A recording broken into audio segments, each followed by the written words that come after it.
Bonsoir. Suite à la demande de mes chers élèves, je dois expliquer la leçon intitulée La proposition subordonnée complétive. Cette leçon est adressée à la classe des troncs communs. L'activité, c'est l'activité de langue. Alors, quel est l'objectif de cette leçon? C'est identifier ou repérer la proposition subordonnée complétive et ses différentes caractéristiques. Alors, on m'a demandé qu'est-ce qu'une subordonnée, pourquoi on parle de subordonnée complétive et quelles sont ses caractéristiques. Bon, voilà, maintenant, je vais vous expliquer la leçon comme il faut. Alors, comme vous remarquez, dans les phrases suivantes, où on peut dire qu'il s'agit ici de propositions. La proposition 1, la proposition 2. Donc, pour avoir une phrase, on doit regrouper ces deux propositions pour avoir une seule phrase. Donc, qu'est-ce qu'on peut dire là? On peut dire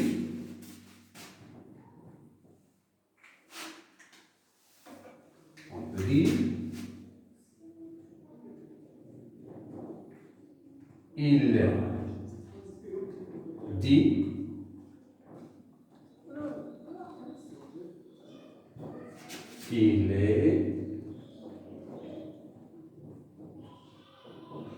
qu'il est malade. Il dit qu'il est malade. Alors, qu'est-ce que vous remarquez au niveau de la phrase qu'on vient d'avoir? Alors, on a regroupé cette proposition avec la deuxième proposition pour avoir une phrase. Alors, qu'est-ce que vous remarquez au niveau de cette phrase? Donc, qu'il y a ici une subordonnée qu'on a additionnée à cette proposition pour la compléter. Pour la compléter. Alors, il dit que. Donc, ici, où est la subordonnée? C'est où commence ici la proposition par que. Donc, ici, on parle de quoi? On parle de subordonnée.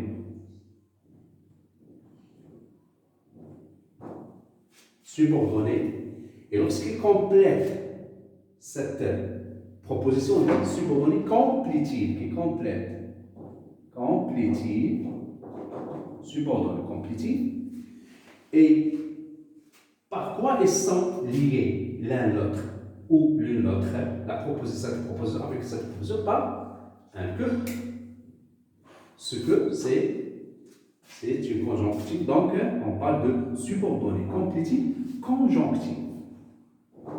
Conjonctive par l'addition de que. Cette proposition, on l'appelle la proposition, c'est la phrase principale. Principale. La principale, la subordonnée. Cette subordonnée, c'est la subordonnée complétive, conjonctive par un que. Il y a la subordonnée, il y a la complétive, il y a la relative. Alors, lorsqu'on a un que après un verbe, on parle de complétive. Lorsqu'on a un que après un nom, on a une relative. Que relative, d'accord?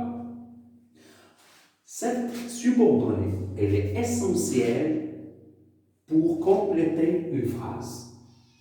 Elle est essentielle d'exister dans une phrase. Alors, comment est le verbe ici? À quel temps il est conjugué et à quel moment? Il est conjugué au présent, le temps du verbe à subordonner. Donc, ici, c'est un verbe l'auxiliaire être,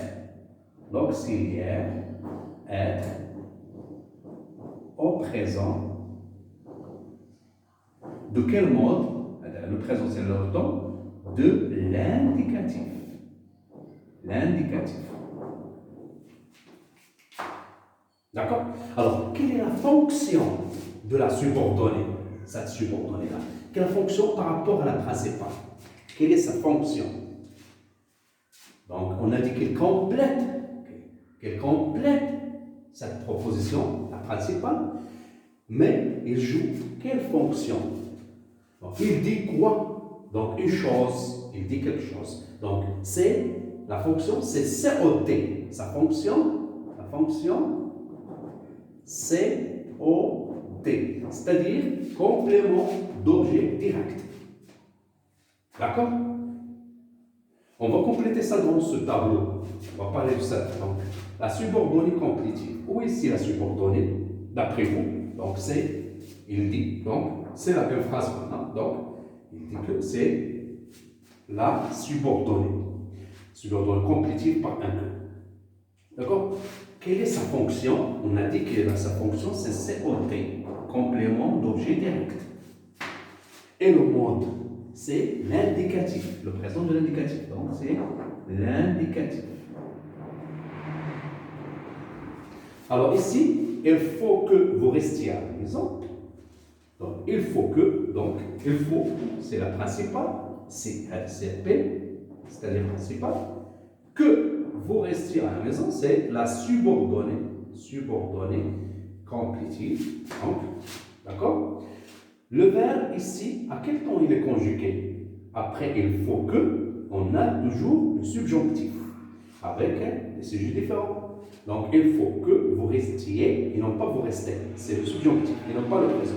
Donc, ici, il joue le rôle de COT, bien sûr.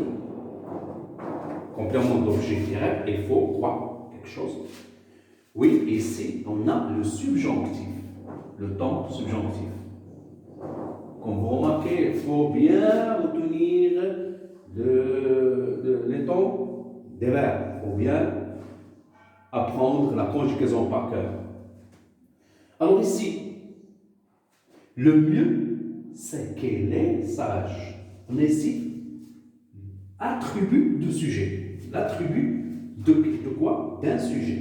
Donc le mieux, virgule, c'est qu'il est sage. Donc on a attribut de sujet. Alors le temps, le verbe ici, donc la principale. Le temps, c'est le verbe, c'est l'indicatif. Ici, l'indicatif. D'accord?